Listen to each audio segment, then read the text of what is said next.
Hello friends, कैसे हैं आप सब। Wish you all a happy good morning. और आप लोग आशा करती हूँ कि बहुत खुश होंगे अपने परिवार में।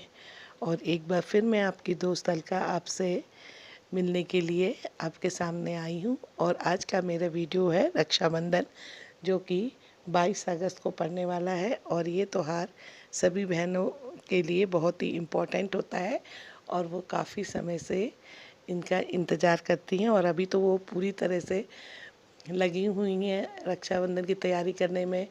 कोई मार्केट में जाके अच्छी से अच्छी राखी खरीद रही हैं, तो कोई मेहंदी के लिए अपॉइंटमेंट ले रही हैं, तो कोई अपने कपड़े ठीक करवा रही हैं, नए कपड़े पहनने के लिए चूज़ कर रही हैं। तो मैंने भी सोचा कि चलो मैं आज की वीडियो मेरी बहनों के लिए ही और भाइयों के लिए है, राखी के त्यौहार के लिए। तो आइए हम आज की वीडियो रक्षाबंधन के ऊपर मैं लेके आई हूँ, तो हम शुरू करते हैं। तो जैसा कि फ्रेंड्स आप जानते हो कि तो फ्रेंड्स रक्षाबंधन का शब्द ही रक्षा करने वाला बंधन मतलब धागा है। इस पर्व में बहनें अपने भाई की कलाई पर रक्षा सूत्र बांधती हैं और बदले में भाई जीवन भर उनकी रक्षा करने का वचन देते हैं। रक्षाबंधन को राखी या सावन के महीने में पड़ने की वजह से श्रावणी व सलोनी भी कहा जाता है। ये श्रावण मास की पूर्णिमा में पड़ने वाला हिंदू तथा जैन धर्म का प्रमुख त्यौहार है। इस बार रक्षाबंधन अगस्त 2021 को 22 अगस्त को है और इतवार रविवार के दिन मनाया जाएगा। श्रावणी पूर्णिमा में रेशम के धागे से बहन द्वारा भाई की कलाई पर बंधन बांधे जाने की रीत को रक्षाबंधन कहते हैं। पहले के समय रक्षा के वचन का यह पर्व विभिन्न रिश्तों के अंतर्गत निभाया जाता था, पर समय बीतने के साथ ये भाई बहन के बीच का प्यार बन गया है। अब मैं आपको बताऊंगी रक्षाबंधन का इतिहास क्या है। तो दोस्तों, एक बार की बात है, देवताओं और असुरों में युद्ध आरंभ हुआ। युद्ध में हार के परिणाम स्वरूप देवताओं ने अपना राजपाट सब युद्ध में गंवा दिया। अपना राजपाट पुनः प्राप्त करने की इच्छा से देवराज इंद्र देवगुरु बृहस्पति से मदद की गुहार करने लगे। इसके बाद देवगुरु बृहस्पति ने श्रवण मास की पूर्णिमा के प्रातःकाल में निम्नलिखित मंत्र से रक्षा विधान संपन्न किया।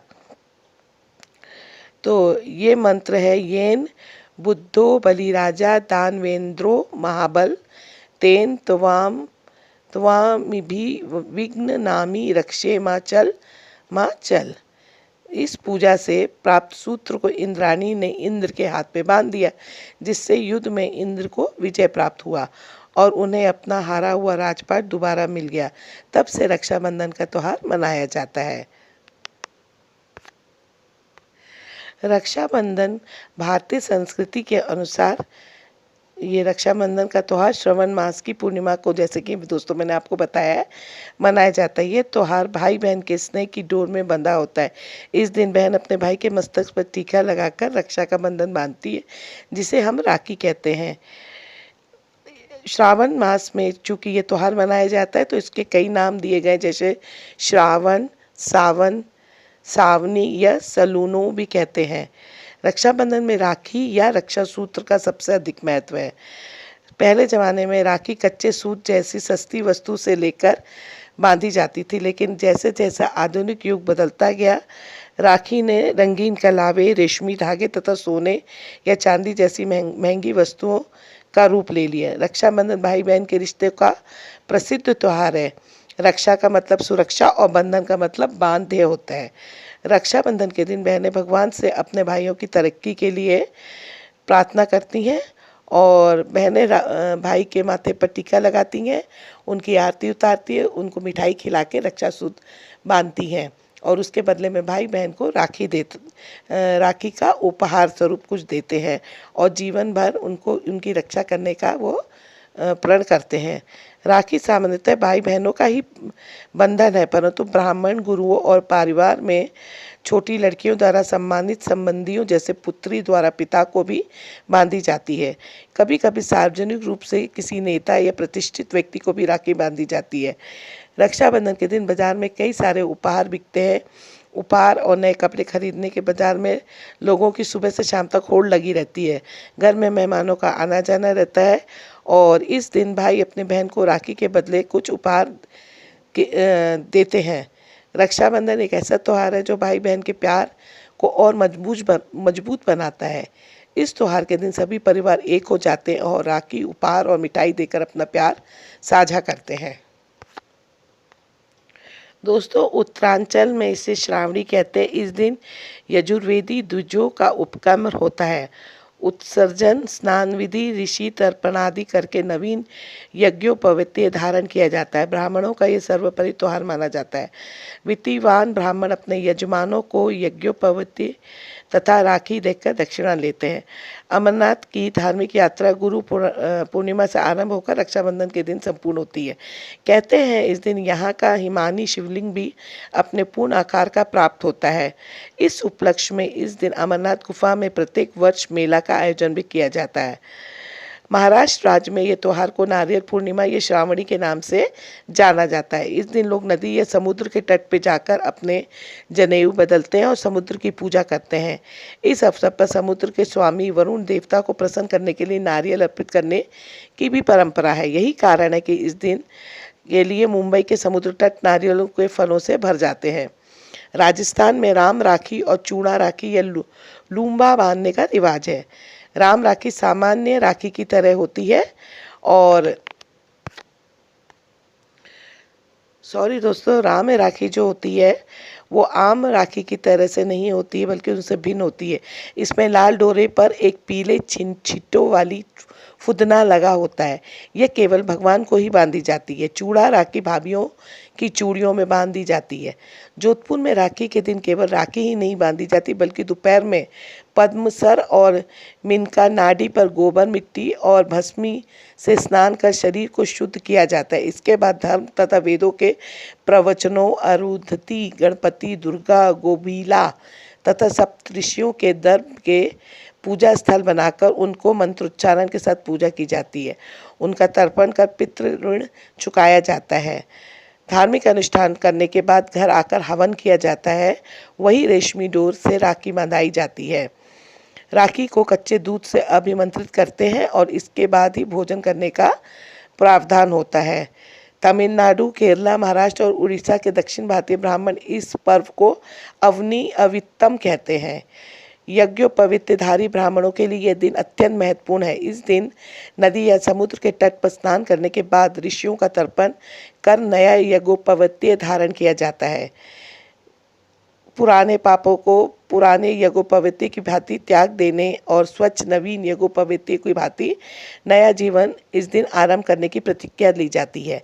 इस दिन यज्ञोपवीत ब्राह्मण 6 महीनों के लिए वेद का अध्ययन आरंभ करते हैं। इस पर्व का एक नाम उपक्रमण भी है जिसका अर्थ नई शुरुआत। भद्र में हरियाली तीज, श्रावण शुक्ल तृतीया से श्रवणी पूर्णिमा तक समस्त मंदिरों एवं घरों में ठाकुर झूले में विराजमान होते हैं। रक्षाबंधन वाले दिन झूलन दर्शन समाप्त होते हैं। उत्तर प्रदेश में श्रवण मास की पूर्णिमा के दिन रक्षाबंधन का पर्व मनाया जाता है। रक्षाबंधन के अवसर पर बहनें अपना संपूर्ण प्यार यानी कि रक्षा राखी के रूप में अपने भाई की कलाई पर बांधकर उड़ेल देती हैं। भाई इस अवसर पर कुछ उपहार देकर भविष्य में संकट के समय सहायता देने का वचन देते हैं। अब दोस्तों, मैं राखी का आपको पौराणिक कथा अनुसार महत्व बताऊंगी कि राखी कब से मनाई जाती है और क्यों मनाई जाती है।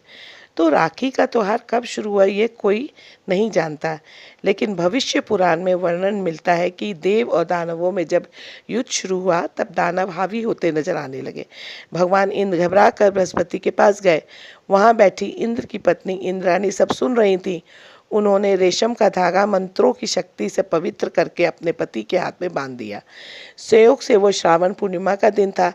लोगों का विश्वास हो गया कि इंद्र इस लड़ाई में इसी धागे की मंत्र शक्ति से ही विजय हुए हैं। उसी दिन से श्रवण पूर्णिमा का दिन ये धागा बांधने का प्रथा चली आ रही है। ये धागा धन, शक्ति, हर्ष और विजय देने में पूरी तरह समर्थ माना जाता है। एक और कथा अनुसार इतिहास में हमें पता चलता है कि कृष्ण और द्रौपदी की कहानी प्रसिद्ध है। जिसमें युद्ध के दौरान श्री कृष्ण की उंगली घायल हो गई थी। श्री कृष्ण की घायल उंगली को द्रौपदी ने अपनी साड़ी में से एक टुकड़ा बांध दिया था और इस उपकार के बदले श्री कृष्ण ने द्रौपदी को कभी किसी भी संकट में द्रौपदी की सहायता करने का वचन दिया था। स्कंद पुराण, पद्म पुराण और श्रीमद् भगवत गीता में भी वाम नवतार नामक कथा में रक्षाबंधन का प्रसंग हमें मिलता है। कथा इस प्रकार से कि दानवेंद्र राजा बलि ने जब 100 यज्ञ पूर्ण कर स्वर्ग का राज्य छीनने का प्रयत्न किया तो इंद्र आदि देवताओं ने भगवान विष्णु से प्रार्थना की। तब भगवान वामन अवतार लेकर ब्राह्मण का वेश धारण करके राजा बलि से भिक्षा मांगने पहुंचे। गुरु के मना करने पर भी बलि ने 3 पग भूमि दान कर दी। भगवान ने 3 पग में सारा आकाश, पाताल और धरती नापकर राजा बलि को रसातल में भेज दिया। इस प्रकार भगवान विष्णु द्वारा बलि राजा के अभिमान को चकनाचूर कर देने के कारण यह त्योहार बलेव नाम से भी प्रसिद्ध है। कहते हैं एक बार बलि रसातल में चला गया, तब बलि ने अपनी भक्ति के बल पर भगवान को रात दिन अपने सामने रहने का वचन ले लिया। भगवान के घर न लौटने से परेशान लक्ष्मी जी को नारद जी ने एक उपाय बताया है।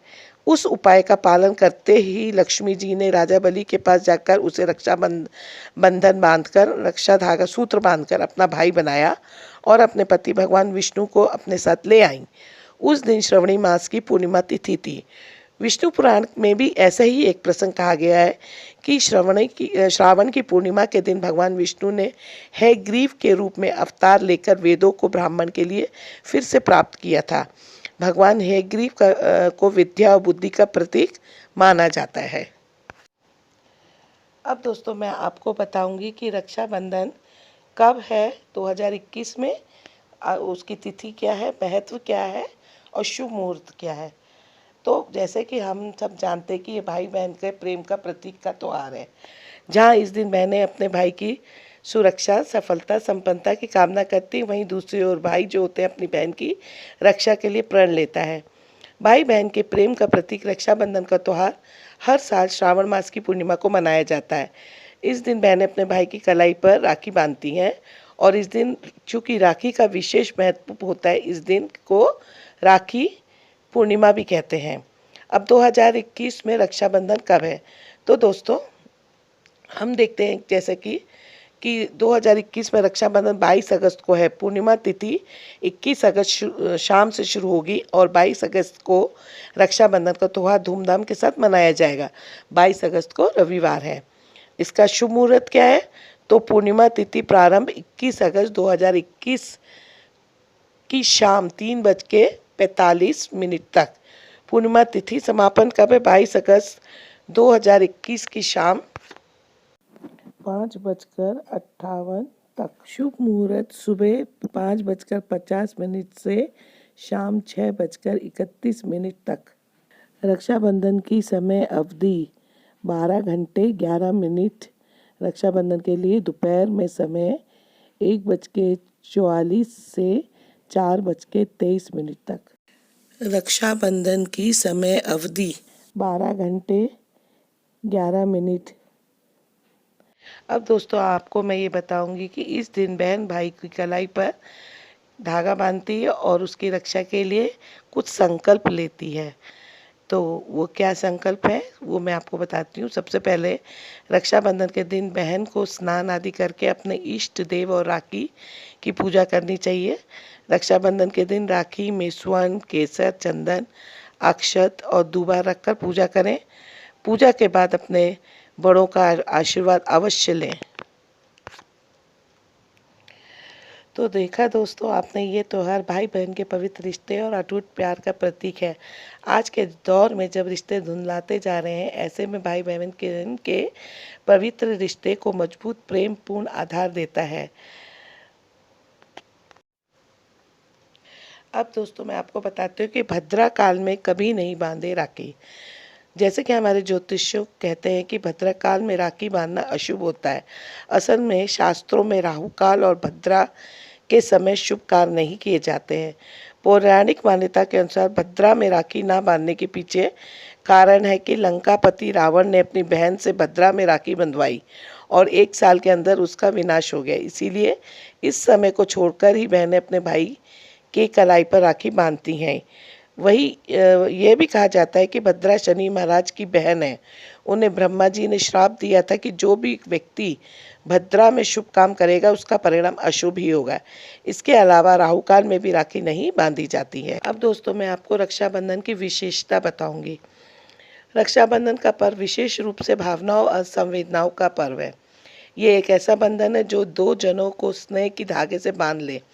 रक्षाबंधन का भाई बहन का त्योहार भाई बहन तक ही सीमित रखना सही नहीं कहा होगा, बल्कि ऐसा कोई भी बंधन जो किसी को भी बांध सकता है। भाई बहन के रिश्तों की सीमाओं से आगे बढ़ते हुए ये बंधन आज गुरु का शिष्य को राखी बांधना, एक भाई का दूसरे भाई को, बहनों का आपस में राखी बांधना और एक मित्र का एक दूसरे को राखी बांधना, माता पिता का संतान को राखी बांधना हो सकता है। आज के परिप्रेक्ष्य में राखी केवल बहन का रिश्ता स्वीकारना नहीं है, अपितु राखी का अर्थ है जो ये श्रद्धा व विश्वास का धागा बांधता है वो राखी बंधवाने वाले व्यक्ति के दायित्वों को स्वीकार करता है, उस रिश्ते को पूरी निष्ठा से निभाने की कोशिश करता है। वर्तमान समाज में हम सबके सामने जो सामाजिक कुरीतियाँ सामने आ रही हैं उन्हें दूर करने में रक्षाबंधन का पर्व सहयोगी हो सकता है। कैसे हो सकता है दोस्तों कि आज जब हम बुजुर्ग माता पिता को सहारा ढूंढते हुए वृद्ध आश्रम जाते हुए देखते हैं तो अपने विकास और उन्नति पर प्रश्न चिन्ह लगा हुआ पाते हैं।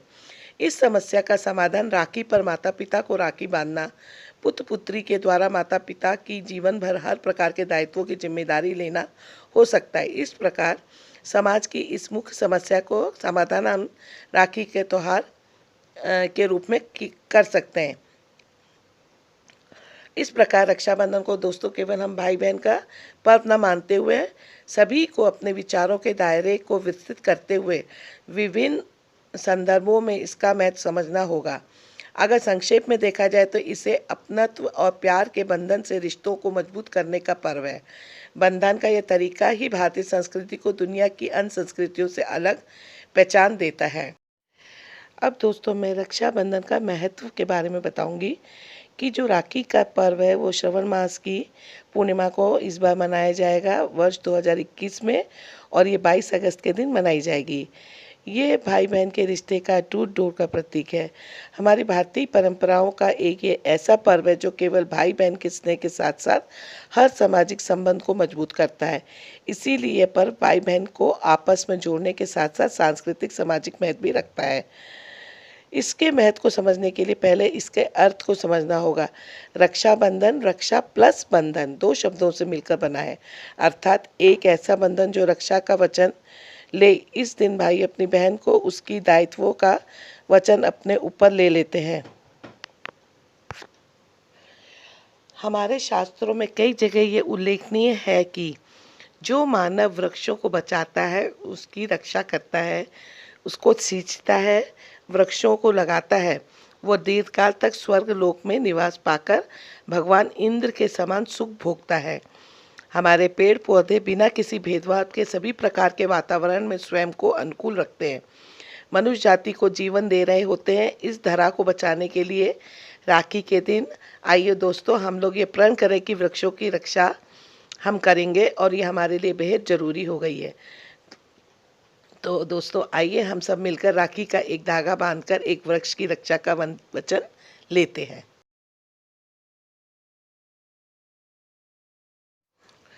अब दोस्तों थोड़ी सी बातें हम रक्षाबंधन के आज के आधुनिक महत्व के बारे में कर लेते हैं। तो आज ऐसा समय आ गया है जिसमें पर्व की शुभता में कोई कमी नहीं आई है, परंतु परिस्थितियों के कारण क्या होता है कि इसका महत्व और बढ़ गया। आज की सीमित परिवार में कई बार घर में केवल 2 बहनें या 2 भाई ही होते हैं। इस स्थिति में वो रक्षाबंधन के त्यौहार पर मासूम और अपने को उदास महसूस करते हैं। तो वो रक्षाबंधन का पर्व किस प्रकार मनाएंगे, उन्हें कौन राखी बांधेगा या फिर वो किससे राखी बंधवाएंगे। इस प्रकार की स्थिति सामान्य रूप से हमारे आसपास देखी जा सकती है। ऐसा नहीं है कि केवल भाई बहन के रिश्तों को ही मजबूत या राखी की आवश्यकता होती है, जबकि बहन का बहन को और भाई का भाई को राखी बांधना एक दूसरे के करीब लाता है। उनके माध्यम इनके मध्य के मतभेद को मिटाता है। और आज के युग के समय की कमी ने रिश्तों में एक अलग तरह की दूरी बना दी है, जिसमें एक दूसरे के लिए समय ही नहीं होता हमारे पास। एक दूसरे के लिए समय न होने के कारण कई परिवार के सदस्य भी आपस में बातचीत नहीं कर पाते। संप्रेषण की कमी मतभेदों को जन्म देती हैं और गलतफहमियों की स्थिति का स्थान उनको मिलता है। अगर इस दिन बहन बहन भाई भाई को राखी बांधता है तो इस प्रकार की समस्याओं से निपटा जा सकता है। यह पर्व सांप्रदायिकता और वर्ग जाति की दीवार को गिराने में भी मुख्य भूमिका निभा सकता है। ज़रूरत है केवल एक कोशिश की। अब दोस्तों, मैं आपको रक्षाबंधन की पूजा थाली कैसे सजाई जाती है वो मैं बताऊंगी, और इसमें ख़ास तौर से 7 चीज़ें बहुत महत्वपूर्ण होती है। वैसे तो सभी जानते हैं कि पूजा की थाली में ज़रूरत की सामग्री होती है कि और इसकी पूजा कैसे की जाती है रक्षाबंधन की, इस बात की जानकारी हर बहन को होती है, लेकिन फिर भी कुछ ऐसी चीज़ें हैं जिनका उपयोग आज के समय में कम होता जा रहा है। बहनें रक्षाबंधन पर पूजा की थाली में कई चीज़ों का इस्तेमाल करना भूल जाती हैं, जिनका धार्मिक दृष्टि से काफ़ी महत्व होता है, जैसे कुमकुम, हल्दी, चावल, नारियल, रक्षा सूत्र जिसको हम राखी कहते हैं, मिठाई, दीपक और संभव हो तो गंगा जल से भरा कलश। ये कुछ ऐसी चीज़ें हैं जिनका पूजा की थाली में होना ज़रूरी है। और ये क्यों ज़रूरी है इसके बारे में मैं बताती हूँ कि कुमकुम पहली चीज़ जो है वो रक्षाबंधन के दिन पूजा की थाली में सबसे पहली सामग्री मानी जाती है। हिंदू धर्म की मान्यता के अनुसार अगर देखा जाए तो शुभ काम की शुरुआत तिलक के साथ करनी चाहिए। साथ ही तिलक मान सम्मान का भी प्रतीक है। बहन कुमकुम का तिलक लगाकर भाई के प्रति सम्मान प्रकट करती है। दूसरी चीज़ चावल है। पूजा में चावल के इस्तेमाल से आप लोग सभी भली भांति से परिचित होंगे, और इस हिंदू धर्म में चावल को अक्षत कहा जाता है। इसका अर्थ है अक्षत, यानी जो अधूरा ना हो। चावल जो होता है दोस्तों शुक्र ग्रह से भी संबंध रखता है, और शुक्र ग्रह के प्रभाव से ही जीवन में भौतिक सुख सुविधाओं की प्राप्ति होती है। इसीलिए तिलक के साथ चावल लगाने का महत्व यहाँ पर शुभ माना जाता है। और तीसरी चीज़ अगर हम देखा जाए तो इसमें नारियल होता है। आजकल रक्षाबंधन के दिन कुछ लोग नारियल का इस्तेमाल नहीं करते, लेकिन इसका महत्व है। परंपरा हमारी ये कहती है कि बहन अपने भाई को तिलक लगाने के बाद हाथ में नारियल देती है। नारियल को श्रीफल भी कहा जाता है। श्री यानी देवी, लक्ष्मी का फल यानी सुख समृद्धि का प्रतीक माना जाता है। और इसके साथ ही चौथी चीज़ जो थाली में होनी चाहिए वो है रक्षा सूत्र यानी कि राखी। कहा जाता है कि रक्षाबंधन बांधने से त्रिदोष शांत होते हैं। त्रिदोष यानी वात, पित्त और कफ। शरीर में होने वाली सभी बीमारियां इन 3 दोषों से ही संबंधित होती हैं। रक्षा सूत्र कलाई पर बांधने से शरीर में इन तीनों का संतुलन बना रहता है। बहन राखी बांधकर अपने भाई की लंबी उम्र की कामना करती है। भाई को ये रक्षा सूत्र इस बात का एहसास करवाता रहता है कि उसे अपनी बहन को ही हमेशा रक्षा करनी है। चौथी चीज़ दोस्तों, यहाँ पे पांचवी चीज़ जो है वो है मिठाई। राखी बांधने के बाद बहनें भाई को कुछ मीठा या मिठाई खिलाती हैं। इस रस्म को करने के पीछे एक मान्यता ये भी है, जिसके अनुसार भाई का मुंह मीठा करने से बहन और भाई के रिश्ते में मिठास भरी रहती है। मिठाई खिलाते समय वो यही कामना करती है कि दोनों के रिश्ते में कभी कड़वाहट ना आए। छठी चीज़ है हमारी थाली में जो होगी वो दीपक। राखी बांधने के बाद बहन दीपक से भाई की आरती उतारती है, और इस रस्म को लेकर ये कहा जाता है कि आरती उतारने से सभी प्रकार की बुरी नज़रों से भाई की रक्षा हो जाती है। और सातवीं चीज़ जो है गंगा जल से भरा कलश। बहुत सी बहनें इस कलश को थाली में नहीं रखती, लेकिन इसका भी बहुत ही महत्वपूर्ण स्थान रहता है। ये कलश पारंपरिक रिवाज के अनुसार तांबे का ही होना चाहिए, और इसी कलश के जल को कुमकुम में मिलाकर भाई के तिलक लगाना जाता है। हमारे हिंदू धर्म में हर शुभ काम की शुरुआत में जल से भरा कलश रखा जाता है। ये तो दोस्तों आप सभी जानते हैं, और ऐसा भी कहा जाता है कि इसी कलश में सभी पवित्र तीर्थों और देवी देवताओं का वास होता है। तो ये हमारी पूजा की थाली में 8 चीज़ें ज़रूर होनी चाहिए। तो आज के लिए बस इतना ही। अगर आज की वीडियो मेरे फ्रेंड्स को पसंद आए तो आप इसे ज़रूर लाइक कीजिएगा, शेयर कीजिएगा, और कमेंट्स तो करना बनता ही है। और इसे ज़्यादा से ज़्यादा अपने फ्रेंड्स और रिलेटिव्स में शेयर कीजिएगा, ताकि उनको पूरी जानकारी राखी के संबंध में मिल सके। और ये राखी का त्यौहार हम सब अपने परिवार के साथ बहुत खुशी खुशी बना सके, ऐसी ही आशा करती हूँ। और जो मेरे नए दोस्त मेरे इस वीडियो को देख रहे हैं मेरी राखी रक्षाबंधन के, तो वो मेरे अलका शादा चैनल को ज़रूर सब्सक्राइब करें और जो पास में आइकॉन बेल है उसको दबाना बिल्कुल नहीं भूलें, ताकि मेरे नए वीडियोस जो मैं अपलोड करूँगी यूट्यूब पे उसके नोटिफिकेशन सबसे पहले आपके पास पहुँच सके। इसी उम्मीद के साथ में मैं इस वीडियो को समाप्त करती हूँ और जल्दी ही आपसे फिर मिलती हूँ एक नए ऐसे ही वीडियो के साथ। तब तक के लिए goodbye and have a nice day.